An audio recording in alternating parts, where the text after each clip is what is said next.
In today's video, I'm going to teach you how to connect your goals with habits in Notion using an effective and customizable template. This is a great way to leverage Notion's powerful features to help you stay organized and focused. Let's get started.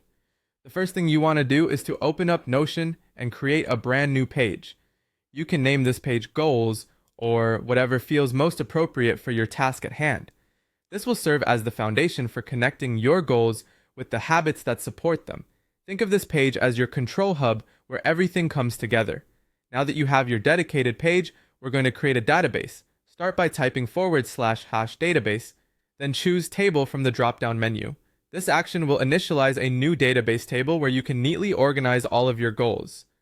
With Notion, tables are more than just a visual structure. They allow you to manipulate and analyze the data effectively. Once your table is set up, it's time to name your database. In the spirit of keeping things methodical and easy to access, let's call this new creation Goals.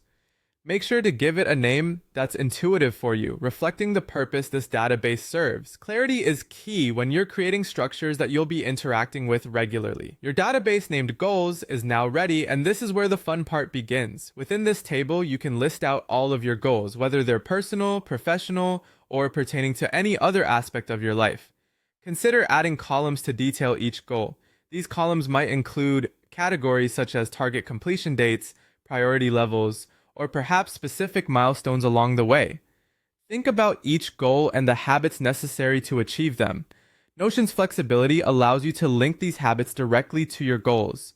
You might decide to create another page or another table within Notion to track these habits.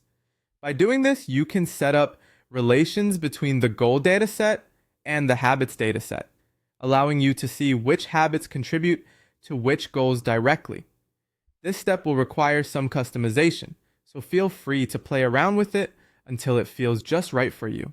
From here on, you can continuously track your progress. Feel free to make use of Notion's features, like reminders or color-coded statuses, to stay on top of your activities. The more information you track, the better you can understand your habits and, in turn, your progress towards your goals. That wraps up how you connect your goals with habits in Notion using a template. By employing this method, you're not only organizing your aspirations, but also creating actionable steps to achieve them. Thank you for watching, and be sure to hit subscribe for more productivity tips and guides.